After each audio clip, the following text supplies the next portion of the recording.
Assalamualaikum warahmatullahi wabarakatuh. Kami dari kelompok 6 akan melakukan ujian praktek bahasa Indonesia dengan melakukan drama yang berjudul Roro Jonggrang dan Seribu Candi. Perkenalkan, saya Dayang 1. Perkenalkan, nama saya Natania Mariza Nadasya sebagai Dayang 2. Perkenalkan, nama saya Muhammad Arif Nasrullah sebagai Roro Baka. Perkenalkan, nama saya Risma Sofia sebagai Roro Jonggrang. Perkenalkan, nama saya Irsa Thohir sebagai Bandung Bondowoso. Perkenalkan, nama saya Cira Fazila Azaka sebagai Dayang 3. Perkenalkan, nama saya Albina Zahra Helmisa, saya sebagai Dayang 4. Alkisah. Berdirilah sebuah kerajaan megah dan besar. Kerajaan Prambanan namanya. Tanahnya subur, rakyatnya makmur, dipimpin oleh raja bijaksana bernama Prabu Baka. Prabu Baka dikenal memiliki putri yang cantik jelita, Roro Jonggrang namanya.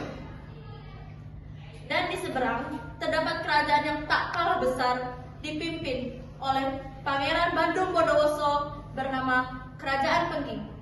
Pada suatu hari, Kerajaan Pengging bertekad untuk menguasai kerajaan Prambanan dengan sekuat tenaga. Mereka melatih diri sekuat tenaga, kesaktiannya siang dan malam tanpa lelah, hingga akhirnya mereka siap untuk melawan pasukan Prambanan. Mengetahui hal itu, Prabu Baka berpamitan kepada putrinya untuk pergi ke medan perang. Ibu Roro Jonggrang, aku harus pergi untuk menghadapi kerajaan Pengging. Kerajaan Prambanan sudah tidak aman bagiku, jadi jagalah baik-baik juga. Kalau begitu, kembalilah dengan selamat ayahanda. Baiklah, aku akan kembali dengan selamat. Setelah berpamitan, Prabu Baka segera pergi ke medan perang bersama pasukan Prambanan. Pasukan Prambanan melawan pasukan Pengging dengan susah payah. Bahkan Raja Prambanan yaitu Prabu Baka hingga terluka parah. Sampai akhirnya Prabu Baka bertemu dengan Bandung Bondowoso, musuh utamanya.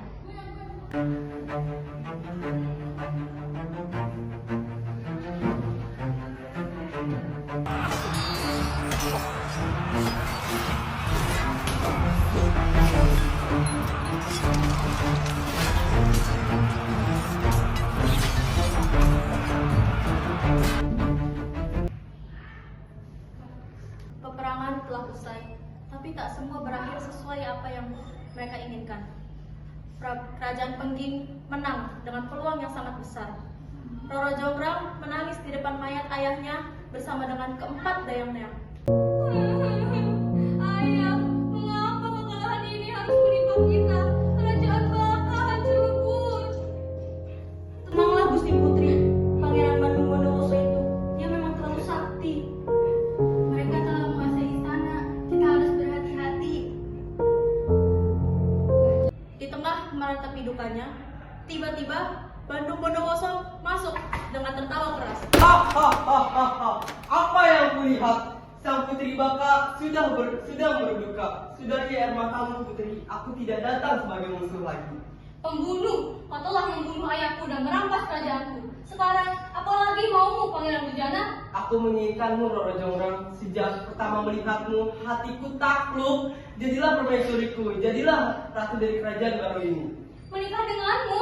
Tidak akan. Aku tidak sudi bersanding dengan membunuh ayahku. Jangan terburu-buru menolak putri. Pikirkan nasib rakyatmu. Jika kau menolak, darah akan tumpah kembali tanah ini. Jika kau menerimaku, aku akan lindungi dan menjaga mereka. Roro Jonggrang berpikir keras. Sungguh, ia tidak tega apabila rakyatnya harus kembali menderita akibat kekejaman Bandung Bondowoso. Baiklah Pangeran, akan kuterima lamaranmu. Tapi ada satu syarat yang harus kau penuhi. Syarat apapun akan kupenuhi, katakan. Buatkan aku 1000 candi dalam waktu 1 malam. Jika kau gagal, batalkan pernikahan ini dan tinggalkan kerajaanmu. 1000 candi dalam semalam, permintaan yang aneh dan mustahil. Tapi aku Bandung Bondowoso, aku tidak pernah gagal. Aku akan kubuat 1000 candi sebelum fajar menyambut. Setelah mengatakan hal tersebut, Bandung Bondowoso berbalik dengan raut penuh kemenangan. Ia tahu ia bisa melakukan 1000 candi dengan mudah. Candi-candi kecil sudah setengah jadi. Namun, Bandung Bondowoso berpikir ia tak akan sempat untuk melakukan 1000 candi untuk Roro Jonggrang. Ia pun memanggil ritual pemanggilan. Petir menyambar, angin bertiup seakan-akan semua dunia akan runtuh. Tibalah para jin. Tunduk di hadapan Bandung Bondowoso dengan takdir, siap melakukan segalanya walaupun harus menyeberangi 7 samudra. Para jin dan roh penguasa tanah, aku Bandung Bondowoso, penguasa kalian, segera bantu aku, bangun segera candi ini. Kami datang Tuanku, adakah yang bisa kami bantu? Tolong buatkan aku 1000 candi sebelum ayam berkokok. Setelah perintah dikeluarkan, para jin pun mulai membangun candi-candi tersebut. Candi-candi mulai terlihat bertambah jumlahnya dengan cepat. Para jin bekerja dengan sungguh-sungguh, mematuhi perintah para pemanggilnya. Gusti Putri, candi-candi itu jumlahnya sudah ratusan. Pangeran itu benar-benar sakti. Kita harus melakukan sesuatu. Jika ia berhasil, Gusti Putri harus menikah dengannya. Aku tidak akan membiarkannya menang. Pangeran Subang itu lupa kekuatan wanita terletak pada kalian. Dengarkan aku kalian berempat. Roro Jonggrang pun membisikkan rencananya kepada dayang-dayangnya. Ia menyuruh dayang-dayangnya untuk mengambil obor, jerami, dan alu untuk membuat fajar palsu. Segera kumpulkan semua jerami yang ada dan bakar di anak ibu. Buat seolah fajar telah menyingsing. Lalu ambil lesung dan tumbuklah padi sekeras-kerasnya. Baik Gusti Putri, suara lesung akan membuat para jin sudah pagi dan petani sudah bekerja.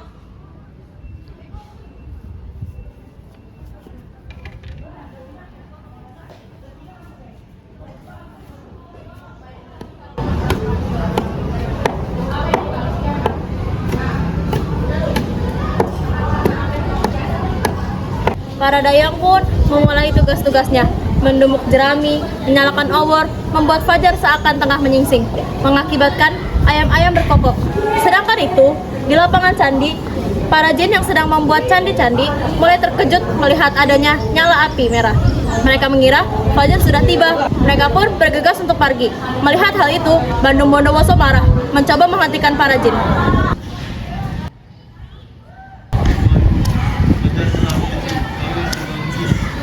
Tunggu, belum 1000, hitung lagi, jangan pedulikan cahaya itu. Namun, para jin tetap tidak mengindahkan perkataan Bandung Bondowoso. Mereka tetap pergi meninggalkan candi yang hanya 999. Bandung Bondowoso sangat marah dibuatnya. Pagi hari pun datang. Roro Jonggrang datang dengan wajah penuh kemenangan. Sedangkan Bandung Bondowoso, ia telah mengetahui trik licik yang dilakukan oleh Roro Jonggrang. Roro Jonggrang, kau curang, kau telah membohongiku dengan fajar palsu itu. Para jin ketakutan dan pergi. Curang? Hanya menggunakan akal. Kau bilang mampu membuat 1000 candi dalam waktu 1 malam. Kau gagal. Hitunglah, ada berapa candi di sana? Hanya ada 999 candi di sana. 999, ternyata kecantikanmu sebanding dengan kelicikanmu. Kau telah mempermainkanku. Aku tidak mempermainkanmu, Pangeran. Aku hanya menunggu syaratmu. Sekarang, pergilah dari kerajaanku seperti apa yang kita sepakati. Kau ingin 1000 candi? Baiklah, kau akan menjadi pelengkapnya. Jadilah candi yang ke-1000. Roro Jonggrang terkejut dan mencoba lari. Tetapi Bandung Bondowoso telah mengangkat tangannya dan mengucapkan mantra saktinya. 1000 candi hanya dapat lengkap oleh dirimu, Roro Jonggrang. Jadilah batu, jadilah candi yang ke-1000. Roro Jonggrang berusaha menghindar, namun mantra telah diucap. Roro Jonggrang pun menjadi batu. Sejak saat itu, kompleks candi itu berdiri tegak, menjadi saksi kisah cinta, dendam, dan hal-hal yang belum terbalaskan. Candi Prambanan, candi yang menjadi laksana Dewi Durga, Dewi Roro Jonggrang.